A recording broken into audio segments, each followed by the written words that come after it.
In today's video, I want to talk you through the new off-site Jupiter Broadcasting colo server. So we're going to put this server into a small data center just outside Toronto over the next few weeks.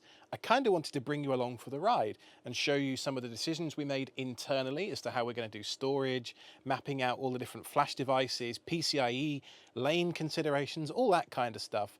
Also how we're going to manage remote access. There's a little Raspberry Pi KVM secret back here, which I'm pretty excited to show you. So in today's video, I'm going to take you through the brand new Jupiter Broadcasting off-site server. All right, so I'm sure some of you have noticed this is in the 45 Home Lab HL15 chassis. The reason we went with this one is because, well, first of all, I had it on hand, and secondly, it's built like a tank, and we want to build this piece of infrastructure to last for many, many years. If I just jump to the inside shot here, you can see this thing has 15 different 3.5-inch bays. So there is, these are all wired for SATA and SAS connections. So there's space for 15 hard drives in here, should we want them.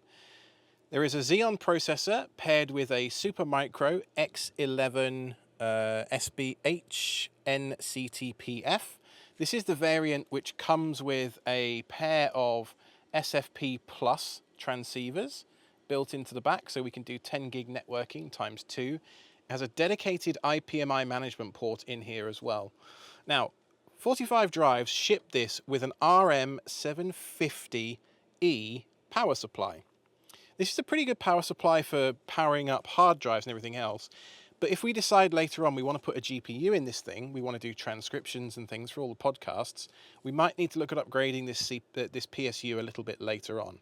But let's just take it from the power supply on. So what happens, the power comes in, obviously, and goes out to the various different parts of the system. Here you've got like a little fan header board. So this powers the 6, I think they're 120mm fans. Yes, they're 120mm fans. 6 of those, so there's 3 in the front and then 3 here, so push-pull configuration. And then the rest of the power obviously goes to the motherboard and all that kind of stuff. And so then we move on to the drive cabling. So this is the data side of things.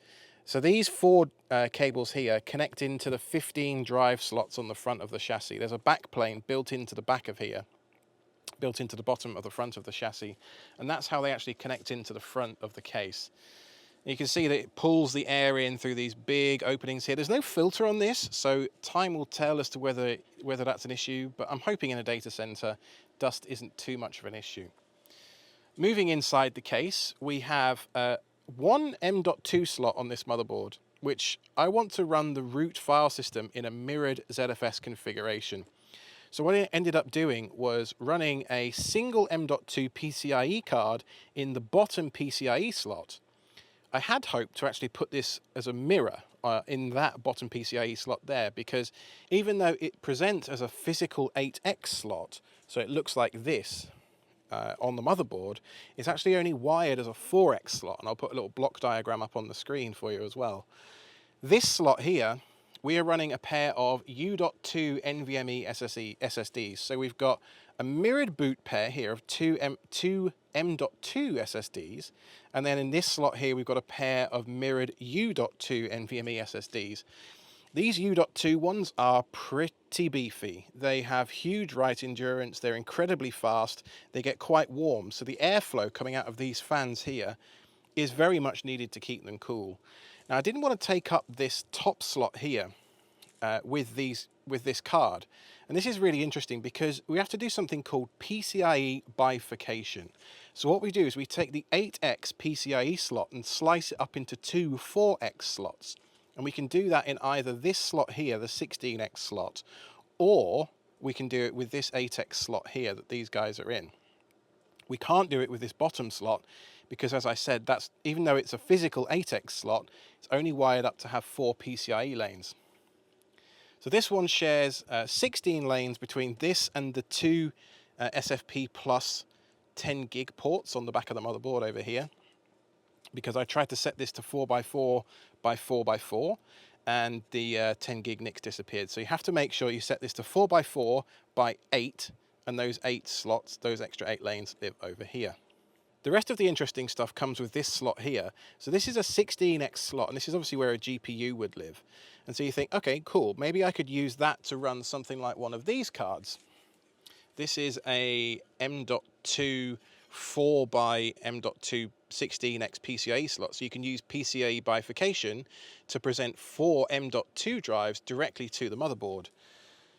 However, as soon as you put something in this slot and then decide, right, I want to put something in this slot too, the PCIe switch engages and it bridges these ports. So this becomes an 8x and this becomes an 8x. So effectively, you've got one 16 slot here, so long as you don't use this one.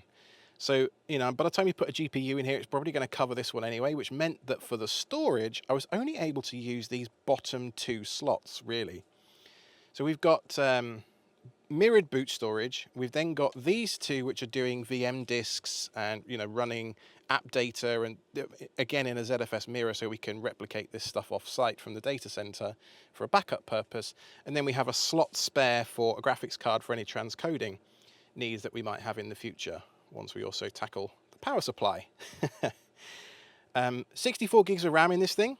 So the manual tells me to put the DIMMs in the middle two slots for each side of the CPU. I've actually upgraded the CPU. I think I have the old one over here somewhere. Yes. So this is the old bronze CPU that came with the HL15. It's a bit of a potato CPU, to be honest. So I've upgraded this to a Xeon Silver 4214, which has 12 cores and 24 threads, I think, for an off-site server that's going to be running a few things for the Jupyter network, like Nextcloud and documentation and a bunch of other stuff. This CPU will be more than overkill and should last us a very long time. Paired with 64 gigs of RAM, which with the ZFS stuff should work quite nicely. We can always, as you can see, we've got 4 spare slots here, so we could always upgrade this to 128 gig without too much issue. And then finally at the front, we're going to put, I think, 4 14 terabyte drives in 2 mirrored VDEVs. So it'll be one single ZFS pool with 4 drives in it, each with a pair of mirrors in each VDEV. That should give us 28-ish terabytes of usable space without worrying too much about resiliency, because we've basically got, you know, we can survive a couple of drives failing, as long as it's not in the same VDEV. Now, the final thing to show you at the back of this server is this. This is a little model that I whipped up in Fusion 360, and this is a PyKVM. So those of you that know me know that I very much like my PyKVM boxes, and I put this together in Fusion 360 over the course of the weekend. And essentially what this does is, on the bottom, there is a Raspberry Pi 4. Just a bog standard Raspberry Pi 4. I think it's the 2 or the 4 gig version. I can't remember. It's not important. PyKVM doesn't need much in the way of RAM. But then on the back here, you can see that I have hooked into a couple of this is a passive aluminium enclosure for the Raspberry Pi.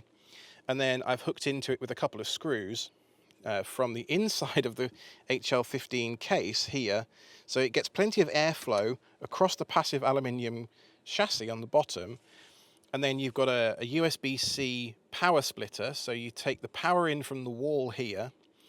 It then splits out to the USB input into the server itself. So that's where this wire goes, into the USB port of the server itself for data control.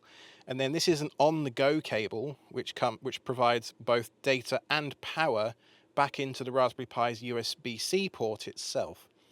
From there, obviously on the back, there is, I'm doing USB boot on the Raspberry Pi because I don't trust SD cards.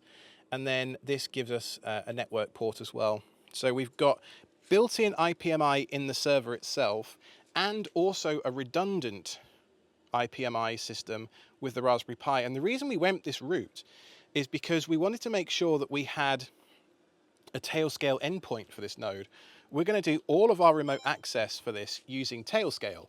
And in order to do that, you've got to have some kind of a Linux system or a firewall that's able to actually run the Tailscale client.